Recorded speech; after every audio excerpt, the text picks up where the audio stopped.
it's a defeat, but there's things we can learn from that. In pre-season, there's no consequences as such.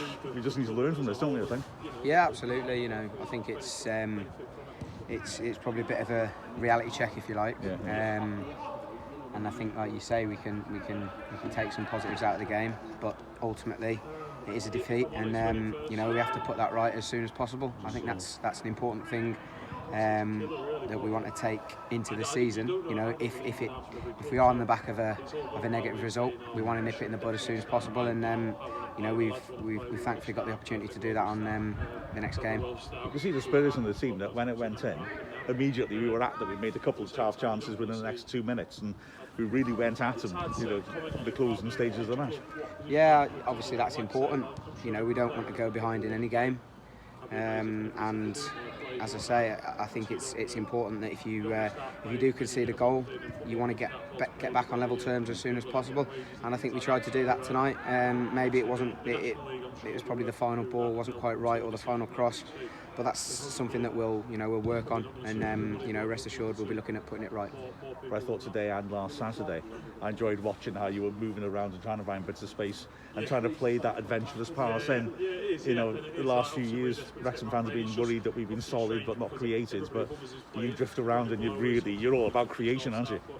Yeah, absolutely. That's part of my game that I like to implement on the play. At times it's going to be hard because a lot of teams are direct, and sometimes it's probably not going to suit that way, and we might go to places where we have to be a little bit more compact. But rest assured, as I'll be on the ball as much as I can be. Like you say, I like to create things. I like to try and make things happen, and ultimately, if it does get cut out, it's not in my nature to hide. I'll go and get on it again and get on it again, and if I give it away 3 times in a row, the 4th one will be a safe pass, but the 5th one I'll look to make sure that I'm trying to thread one of the strikers through, and like I say, I'll make sure that I'll be available to get on the ball at every opportunity. And that shot you had, it just whistled over the bar. Put some action on that, didn't you? It was like that. Yeah, Unfortunately, it just didn't come down in time. That's something that's part of my game that I like to chip in with goals as well as assists, and hopefully I'm saving those for the season.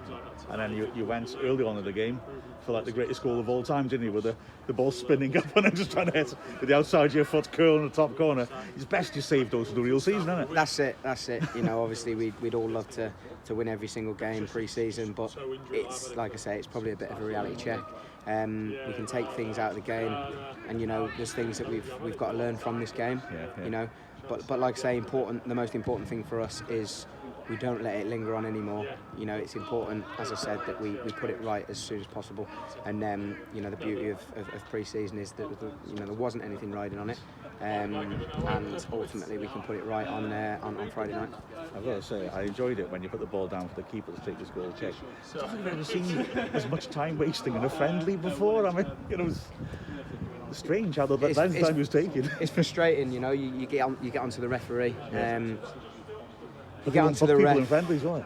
It's a pre-season friendly. Yeah. We're trying to dictate the tempo, and we're trying to get the tempo up, especially after going behind. We're on at the ref, and I get that teams are going to come here and they're going to be resilient. They're going to sit behind the ball. They're going to slow it down, and it's up to us to find a tempo. To set the tempo, and we have to do that. And if it takes one of us to get the ball from out the stand and put it on the 6-yard line for a goal kick, then so be it. But we have to. I think it has to come from within us. In games like tonight, where it's tight and where they are going to probably come and sit back and defend, we've got to find it within us to find that spark from somewhere and like I say, dictate the tempo. Oh, that's brilliant. Thank you. Appreciate it. Thank you very much. Brilliant. All right.